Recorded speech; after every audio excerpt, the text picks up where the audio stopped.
Namasté, bonjour, je m'appelle Philippe, j'ai créé ce podcast pour partager avec vous certaines pépites de la philosophie et de la pratique du yoga, mais aussi parce que je souhaite partager ma passion qui m'anime depuis 25 ans. Alors si vous souhaitez en savoir plus, si vous souhaitez une information plus traditionnelle et parfois un peu décalée, je vous invite à écouter ce podcast et à le partager.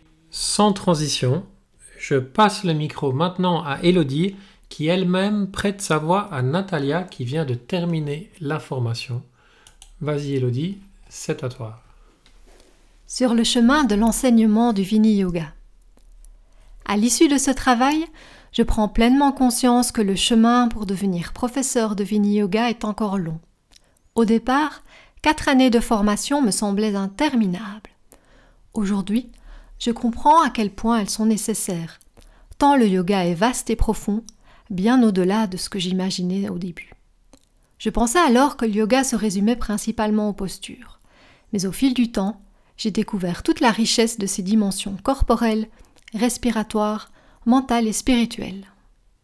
Je réalise maintenant que l'un de mes objectifs essentiels en tant qu'enseignante sera de transmettre cette vision complète du yoga à mes futurs élèves. Ce travail m'a permis de mesurer le chemin déjà parcouru, tout en me rappelant l'importance de continuer à pratiquer, à apprendre, à expérimenter. Comme le dit si bien l'adage, c'est en forgeant qu'on devient forgeron. Il y a quelques années, je me sentais au pied d'une montagne. Aujourd'hui, j'ai commencé l'ascension et j'ai avancé, mais je sais que ce chemin n'a pas de fin. Je progresse avec confiance, tout en acceptant de rester une élève, en constante évolution. Je suis convaincue qu'un bon professeur est avant tout quelqu'un qui continue à se questionner, à chercher, à apprendre. C'est dans cet état d'esprit que je souhaite poursuivre, en pratiquant, en partageant ce que j'ai appris, peut-être d'abord avec des proches ou avec des enfants, dans un cadre où je me sens à l'aise et en confiance. Depuis l'enfance, je me suis souvent sentie en décalage avec mon environnement.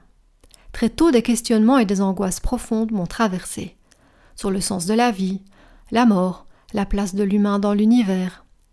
Ces préoccupations intérieures ne trouvaient pas vraiment d'écho dans le cadre religieux dans lequel j'ai grandi. En revanche, j'ai toujours éprouvé un lien fort et instinctif avec la nature, les grands espaces, le silence, des lieux où je percevais la trace d'une présence invisible, plus vaste, que je ne savais pas nommer.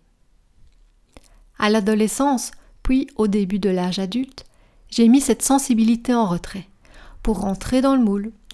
Mais malgré les apparences, je sentais que ce que je vivais à l'extérieur ne correspondait pas pleinement à ce que je portais en moi. Il y avait comme un décalage, une tension intérieure, difficile à expliquer. Avec le recul, je me dis que j'aurais aimé croiser plutôt le chemin du Vini Yoga. Ses fondements philosophiques font profondément écho à ce que je pressentais depuis longtemps, sans réussir à le formuler. Cette formation était pour moi un espace propice pour me reconnecter à cette dimension spirituelle restée en veille, mais pourtant vivante, au fond de moi. Grâce au Vini Yoga, j'ai découvert une voie où cette quête de sens peut s'exprimer librement, sans dogme, avec simplicité et profondeur. Ce chemin m'a permis de mieux me comprendre, d'apaiser certaines peurs anciennes et de donner un sens plus clair à ce qui m'habite depuis l'enfance. J'ai pu renouer avec une spiritualité plus intime, plus juste, en accord avec ce que je suis. La formation m'a offert un cadre, des repères et des outils concrets pour explorer cette part profonde de l'être. Pour cela, je ressens une grande gratitude. Le yoga m'a donné les moyens de me relier à moi-même, à la vie, au monde avec davantage de sérénité, de cohérence et de confiance. Merci Elodie. Merci d'avoir prêté ta voix à Natalia.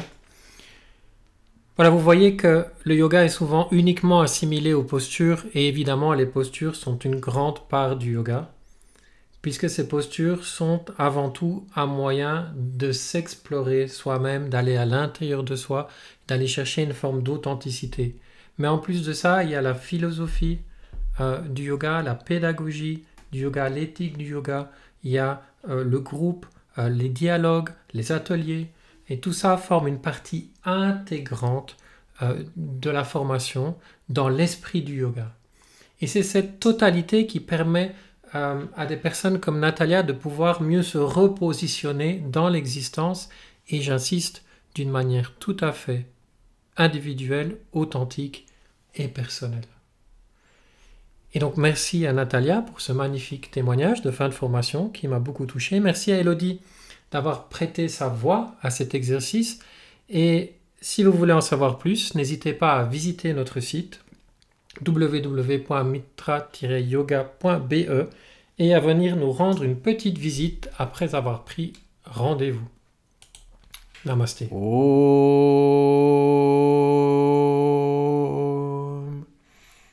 Shanti Shanti Shanti